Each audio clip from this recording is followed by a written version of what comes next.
Hello everyone. Very good evening. Welcome to All Aboard. My name is Varsha Dhima, and this is our, as usual, agriculture and rural development current affairs session. Okay, and in this particular session, we are going to cover the current affairs from 13th of December till 19th of December, right? So the aspirants who are there in the class, please let me know that my voice is clearly audible to you and is the screen clearly visible. Yeah. So, is everything okay?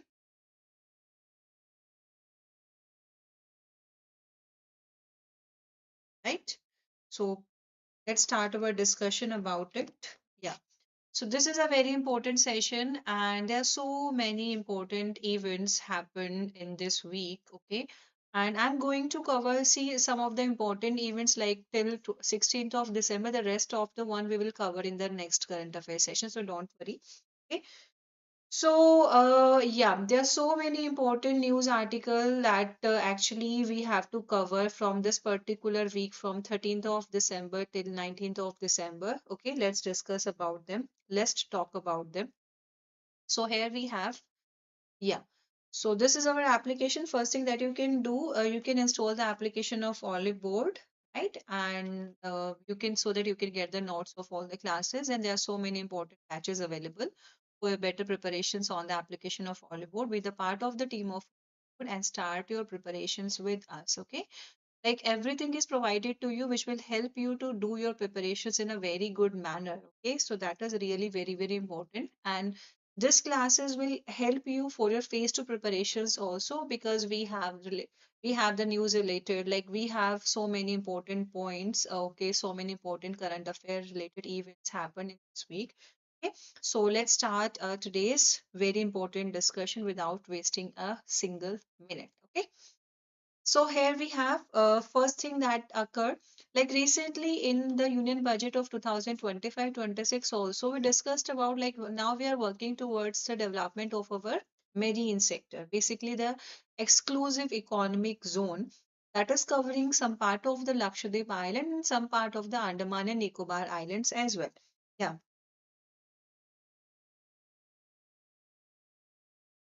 Yes, agriculture ki scheme. I'm not actually getting your question, SD Yadav. Hmm.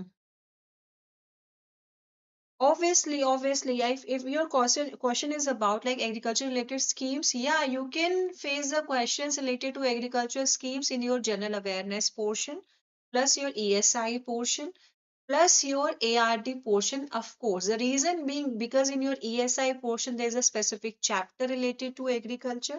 And in your general awareness portion, as the exam is related with the NABARD, so definitely you will have the question related to agriculture scheme in your general awareness portion, obviously.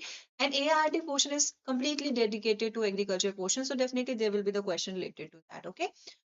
So on 13th of December, the first ever, this is for the first time, there was a meet organized in Lakshadweep Island, and that is to unlock the fisheries and the aquaculture potential. Now we know that the Lakshadweep Island is having, and the Andaman and the Nicobar Islands are having the immense potential.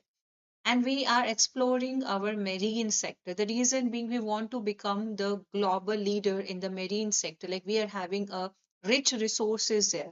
We need to untap all the resources and the potentials there. Okay. So during that particular meet, our Department of Fisheries, Ministry of Fisheries, Animal Husbandry and Dairy, Government of India, in collaboration with UT administration of Lakshadweep. Okay, they come together and they organize this particular meet. So where the investors from the different parts of the country they come ahead, okay, and they show their interest in the Lakshadweep Island. And on an average, rupees 519 crore worth of investment has been envisaged. Okay. And during that particular event, we can observe that the Indian leaders like Union Minister Shri Rajiv Ranjan ji, Ministry of Fisheries, Animal Husbandry and Dairying, and Ministry of Panchayati Raj, Minister of States Professor S.P. Singh Baghel, Ministry of that Fisheries, Animal Husbandry and Dairying, and Panchayati Raj, and Shri George Kurian, Ministry of Fishery, Animal Husbandry and Dairying. and Minority Affairs, and Shri Praful Patel, who is Honorable Administrator of Lakshadweep. So all these leaders were there during this investors meet. Okay. And when the investors, okay, they are coming forward, like 20, nearly 22 investors coming forward to they, and they show their interest that they want to invest in Lakshadweep Island so that we can unlock the potential of fishery and the aquaculture practices there. Okay, so during the discussion session, these investors also highlighted the several issues that they are facing or that they're about to face, because then when they invest some money there, obviously they will expect the return from them. So during the returning time they will face some issues, and the issues are like the transportations of the production to the mainland, because Lakshadweep is an island. So from there to the mainland, there might some issues occur in the transportations. There's a need to have the cold storage requirements, because we are talking about the fishery sector. We are talking about the aquaculture productions. So we cannot do other practices. We cannot go for the dry warehousing facilities or the general warehousing facilities. We need to focus upon the cold storage requirements, ice plants, and developments of chilled fish handling centers for post harvest management. Okay, so these are some challenges that were discussed by the investors during this particular investors meeting.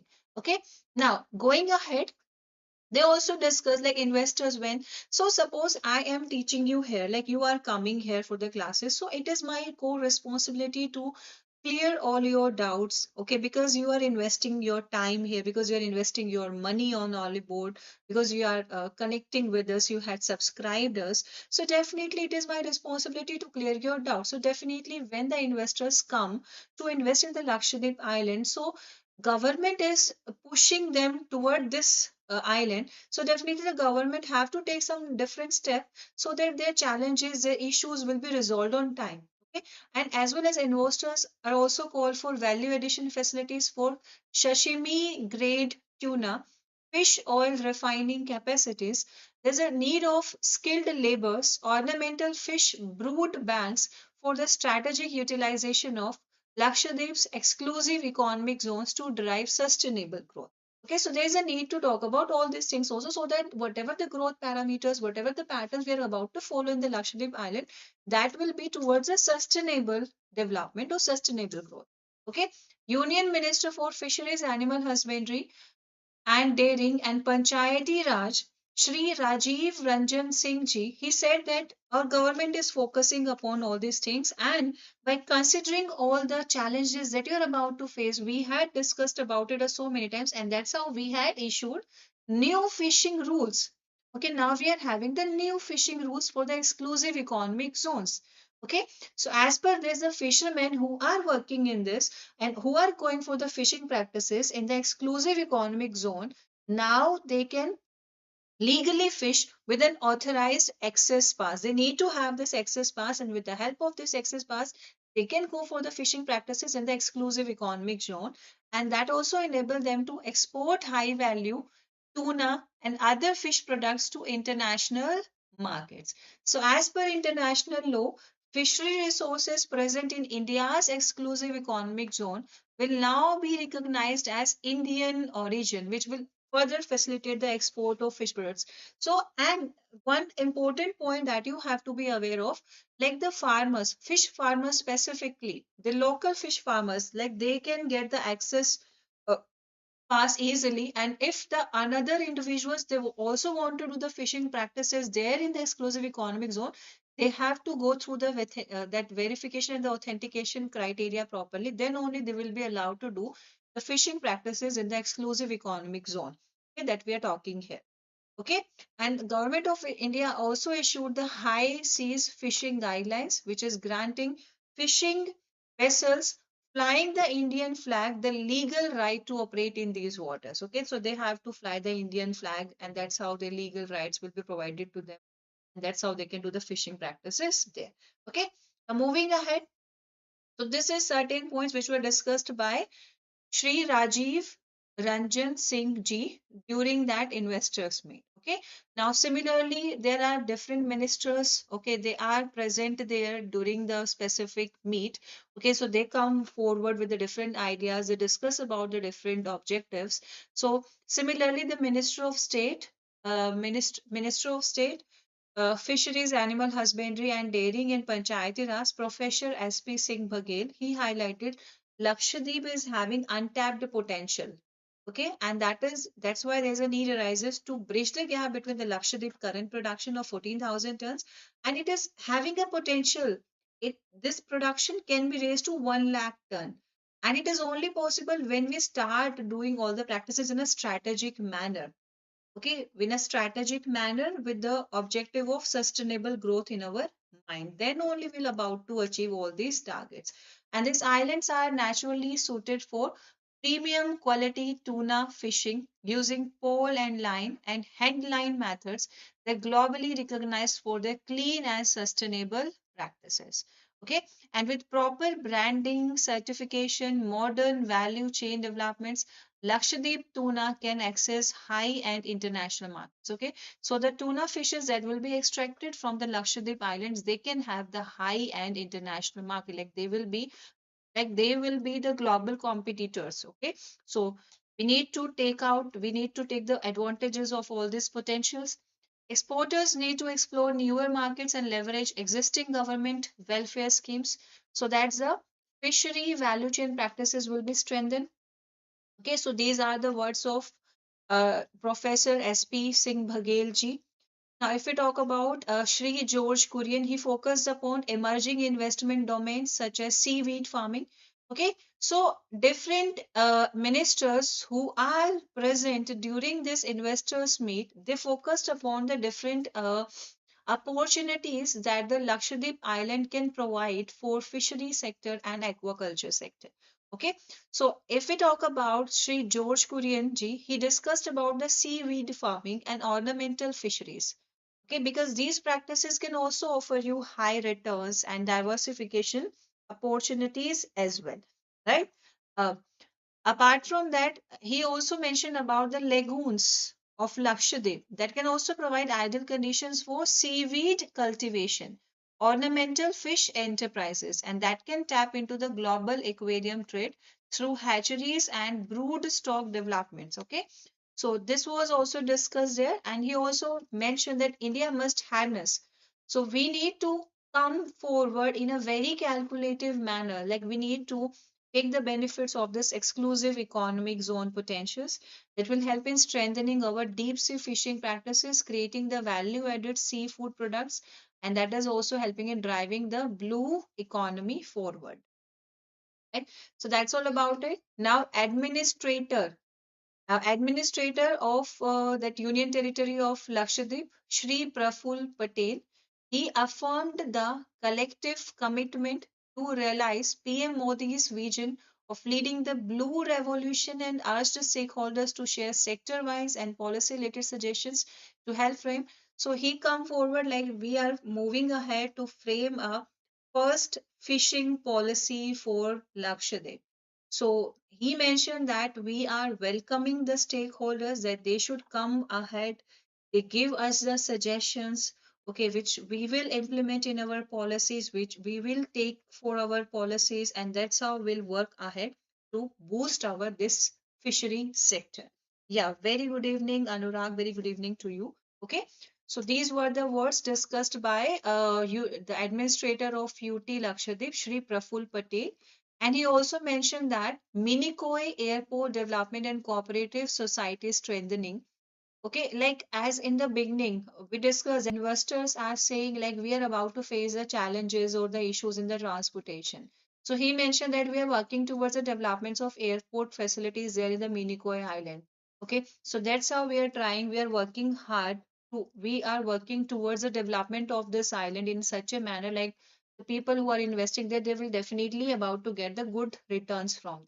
Okay, as well as Dr. Abhilaksh Likhi, who is a secretary of Department of Fisheries, emphasized the need for collective efforts to accelerate the fisheries development in the islands and assure that investor suggestions should be given due consideration.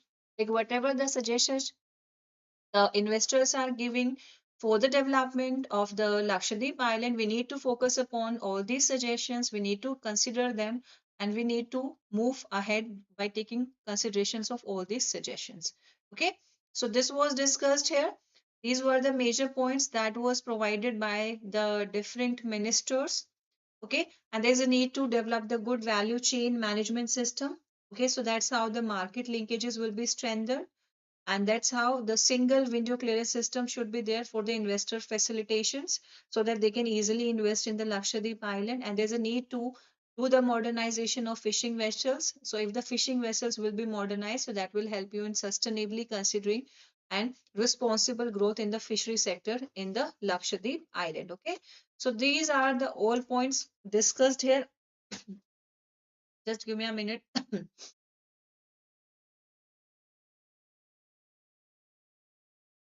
And here also some points discussed by Miss Neetu Kumari ji. So she mentioned that infrastructure push, as I mentioned, na, like there's a need to have the modernized infrastructure facilities. There's need to strengthen the cold chain system because we are talking about the fishing practices. Fisheries, basically, they are transported in the live state. Okay, they should have a good living matter content. We cannot use a different general warehousing facilities for the fishery sector. We need to strengthen our cold chain systems. There's a need to development of fishing harbors alongside policy interventions. Okay, so these are the different points, as well as Dr. Bijay Kumar Behra, who is the Chief Executive of National Fisheries Development Board. He emphasizes a need for a cage culture. There is a need for a cage culture leasing policy, technology driven facilities, and that will work for seaweed farming, including the cell culture and bio securities.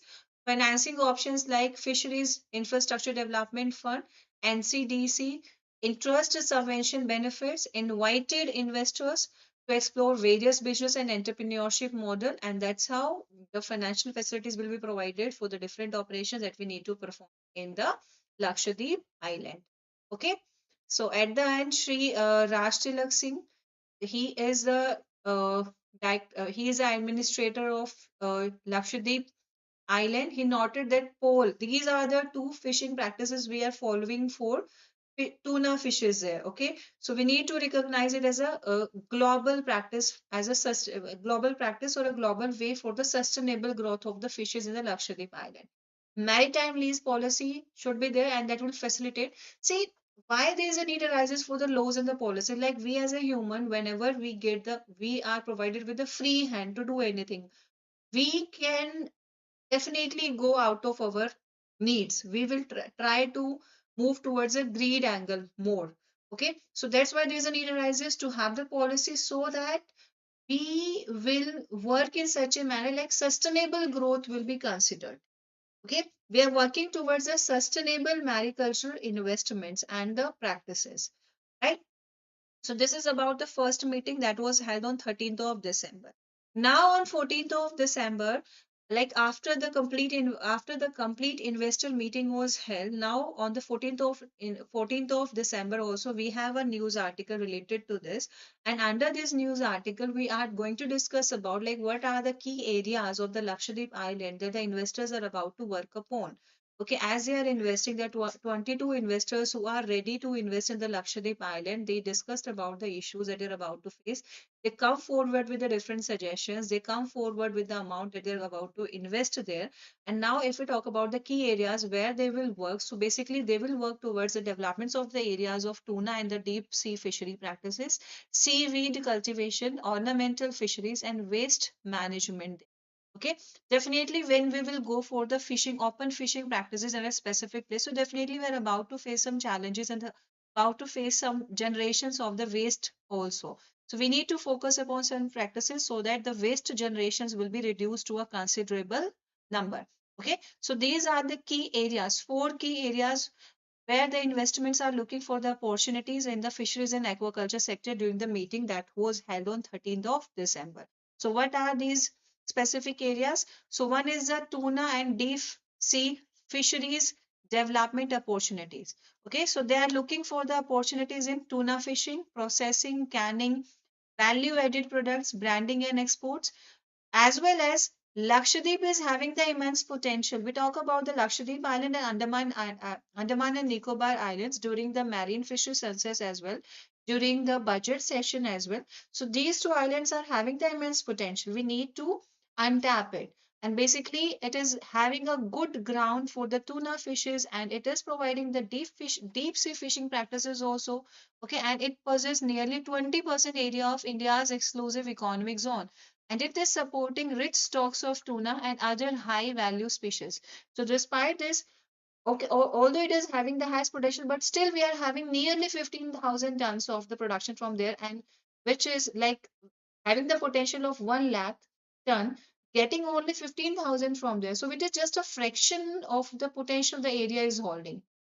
Okay, so if we have a modern value chain methods, if we do all the practices in a very sustainable manner, so definitely we're about to get the good returns from there. Plus, we need to go for the certification, branding, and export oriented processing. Investors can help position Lakshadweep tuna in premium international markets under a strong identity as Lakshadweep Sustainable Tuna. Okay, so if the investors are coming ahead to invest in the Lakshadweep Island, so they will give a good identity to the tuna fishes which are obtained from the Lakshadweep Island, the global market. Okay, so that's how this particular fish will get a global title or identity. Okay. Traditional fishing system in the region make it ideal for global eco-labeling system like Marine Stewardship Council, which can unlock access to high-end markets and premium pricing.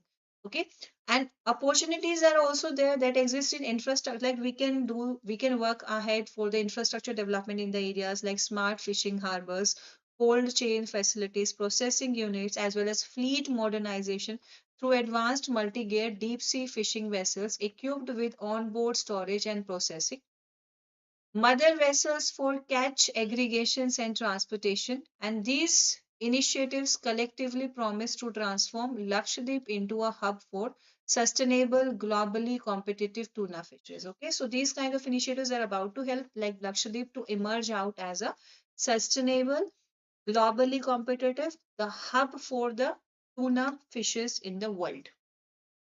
So this is the first area that we are about to focus during this investment, that we had focused during this investment to meet, that we want to develop with the help of this investors meet. Okay. Now, second is we are working towards the development of the seaweeds as well. Okay, offshore farming of the seaweeds as well as the biomass processing and the bio products. Okay, so what comes under this? So Lakshadweep is a specific island which is having nearly more than 4,200 square kilometer that is considered as a lagoon area. Okay, and this lagoon area is providing the ideal environment which can be better utilized for seaweed cultivation. Okay, as the seaweed based products are having the global demands, okay, so that's how we need to work upon, or we need to work upon improving this potential as well. Okay, so the region presents significant investment opportunities in farming system, nurseries, biomass processing, bioproduct manufacturing. So as a notified seaweed cluster, so Lakshadweep is a notified seaweed cluster because of the lagoon area it is holding, which is the ideal environment conditions for the seaweed cultivation. Okay, and it is forming a strong foundation under Pradhan Mantri Matsya Sampada Yojana through initiative taken such as a seaweed seed bank, seaweed hatchery, which is paving the way for accelerated sectoral growth. Okay, and this Lakshadweep administration is also working as a leasing policy. So as I told you in the beginning, like we started, like we are working towards the leasing policies, we're working towards the fishing policies in the Lakshadweep Islands so that this offshore seaweed farming practices will be in a controlled manner. And that was basically done by the private sector there. Okay, investors can capitalize on this momentum by, they can also work towards this fish that seaweed farming practice so that the seaweed farming will be expanded, processing capacities, logistic networks, and market linkages to position Lakshadweep products in global markets. So beyond economic potential, seaweed farming offers environmental benefits like carbon sequestration. Although when the seaweed will be collected, they will be showcased or sold in the global market, so they will help you to earn the good economy from there, as well as as they are the weeds, as they are the plants, so definitely they will sequester the carbon. They are acting as a carbon sinking sources. Okay, and they're also helping maintaining the marine biodiversity, and as well as are supporting the diverse industries because they are acting as a food materials. They are also providing as a raw material for the pharmaceutical industries and the cosmetics industries as well. This is about the second key area, okay, that the investors are focusing upon. Third key area about which the investors are focusing, so that is about the ornamental hatcheries, brood banks, and integrated units. So what comes under this? So, if we talk about it, so Lakshadweep, so first is we talk about the tuna fishes, then we talk about the seaweed. Now we're talking about the ornamental fisheries. So, there are nearly 300 species of marine fish which you can trade under the category of ornament. Okay, and there are nearly 35 families like wresses, damselfish, cardinal fish, groupers, surgeon fish, butterfly fish, goat fish, blennies, scorpion fish, trigger fish, and squirrel fish. They are all the ornamental fishes. Okay, Lakshadweep is having a immense potential, like their biodiversity is very huge. Okay, and this rich biodiversity makes the island an ideal destination for establishing marine ornamental hatcheries. So, because of all these biodiversity, we can establish a marine ornamental hatcheries there, brood stock development facilities there, and integrated rearing units aimed at reducing dependence on wild caught species. So with growing global demands for ornamental fish, investors have an opportunity to tap into the lucrative aquarium trade by developing sustainable breeding systems, export-oriented enterprises, conservation-friendly practices that also generate local employment. So definitely, when any investor come ahead to invest in a specific sector, they want to develop different structures there. They will work towards the establishments of ornamental hatchery, like who will be working there, the local people. Now, so in this manner, the local people will get the employment opportunities there because they are the one who are living near to a specific place. Okay, so in this manner, they will get the job opportunities, and the investors who are working there, who are investing there, they will get a good return from. Okay, so that's how we'll be able to, like everyone who are related with the specific place, all will grow, right? So this is about the third key area. The fourth key area is about the offshore cage farming. So as I discussed in the beginning, okay, so offshore cage farming will be promoted. Okay, so it is having an immense potential for promoting the offshore cage farming, leveraging its exclusive economic zone of nearly 4 lakh square kilometer. And it will help in promoting large scale sustainable mariculture practices here. Okay, and how we can work in this sector by successful pilot initiatives. What this pilot initiatives do, they will demonstrate its viability in various areas of the country. Okay, a notable pilot study was conducted by NFDB in collab with local cooperatives and CMFRI. What they do while doing this pilot demonstration practices, they deployed 30 cages for species like sea bass, pompano, mullets in Balasore, Odisha. And they also come ahead with another pilot project which is supported by Pradhan Mantri Matsya Sampada Yojana and funded through JSW Jaigarh Port Limited's CSR initiative. Under this, 30 kgs using CMFRI technologies partnership with cooperative, they were introduced. We check out like how they are working.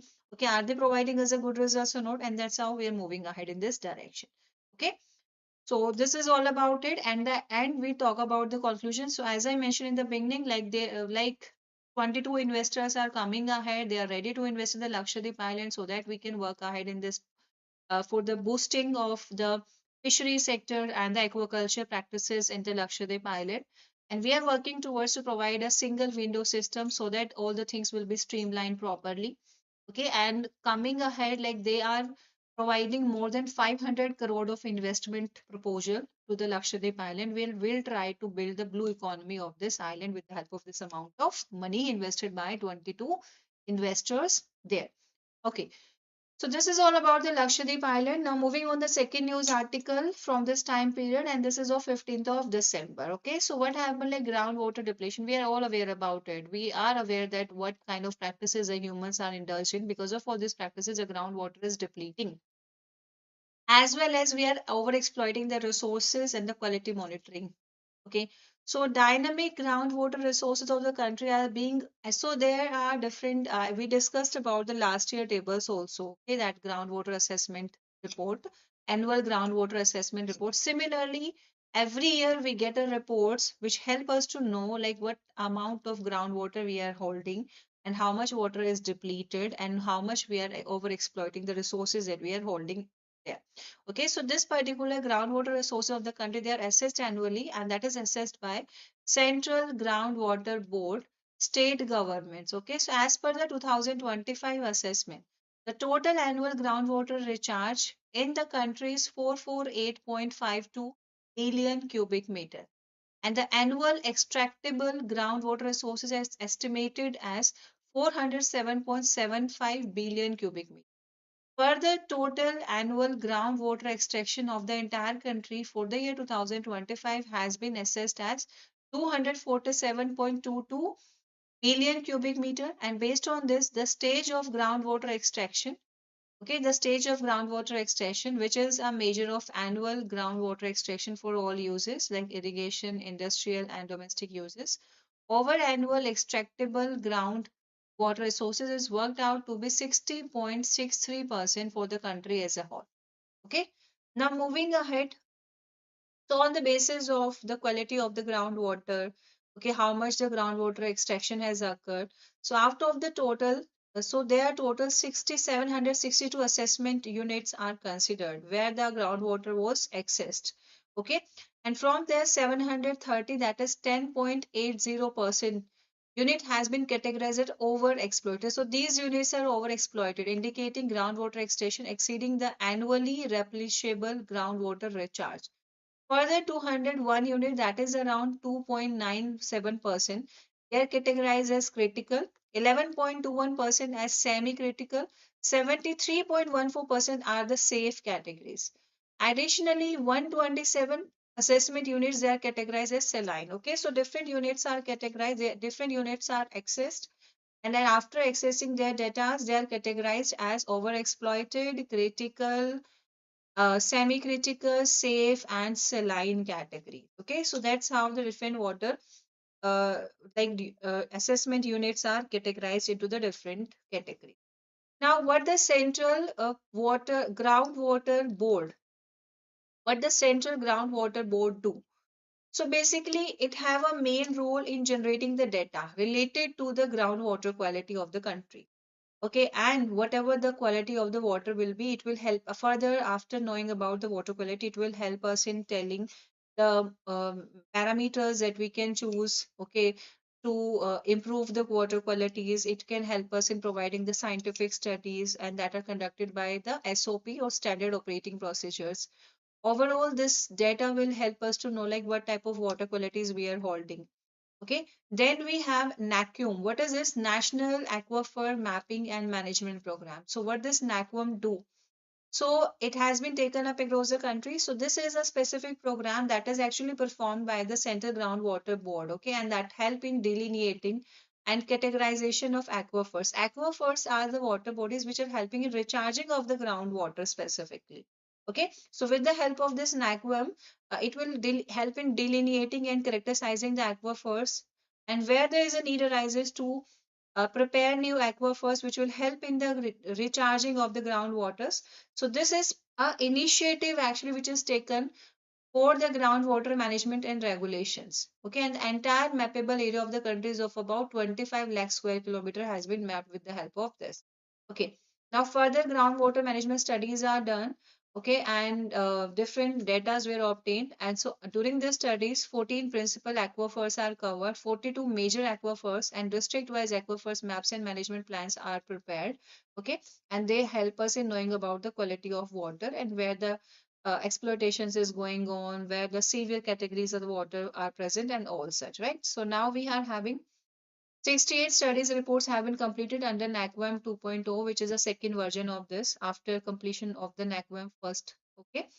Ministry of Jal Shakti is currently conducting stakeholder consultation so that the groundwater extraction guidelines will be further updated. Okay. So this is all about the groundwater related informations. Now, we are well aware about one important, like to encourage the farmers, okay, so that they will be involved in the farming practices year long. We are having this minimum support prices. Okay, as per the union budget of 2018-19, we decided that the farmers should at least get, okay, 50% more than the cost of productions that they are investing in the agriculture practices that they are doing in a year. Okay, so after that, it is the MSP, that is basically on which the farmers can procure their agriculture commodities. Okay, so under this, we are having total 6 Rabi crops, 14 Kharif crops, plus 2 commercial commodities, plus.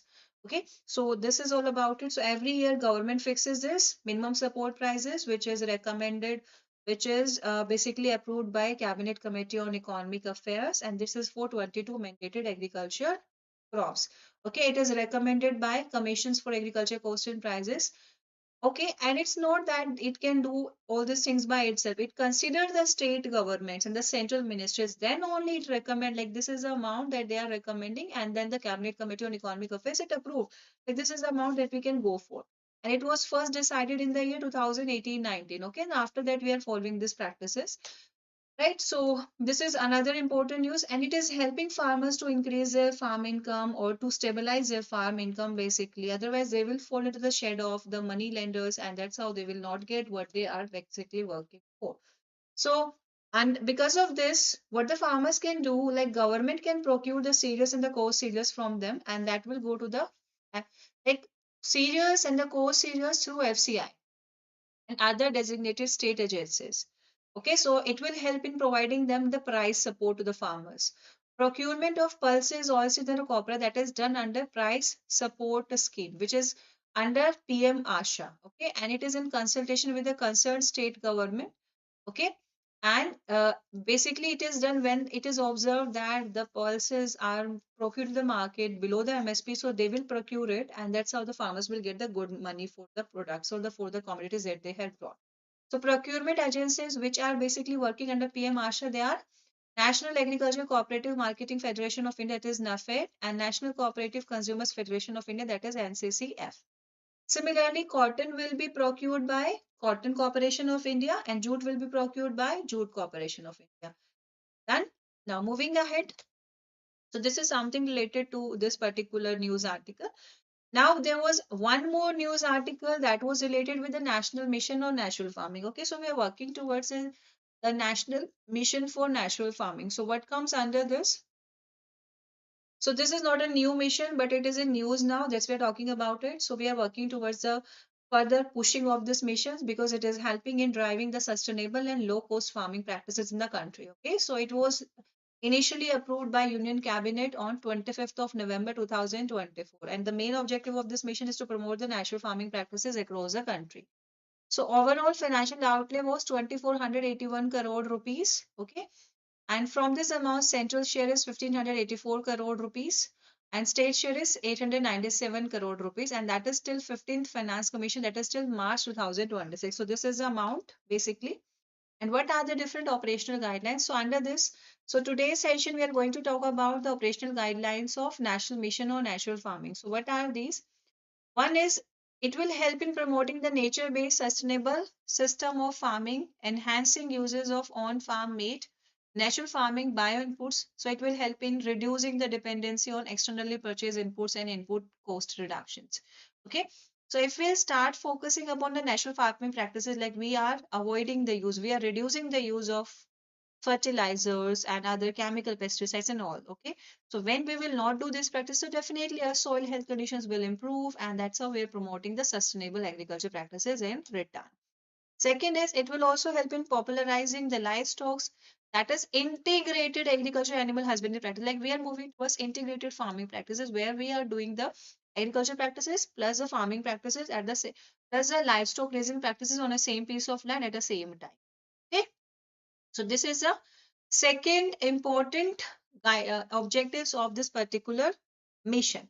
Now moving ahead, we have another important points to discuss, and that is about, yeah, third important point, that is related with to strengthen on-farm agroecological research and knowledge-based action capacities of ICR institutions, KVKs, and agriculture universities.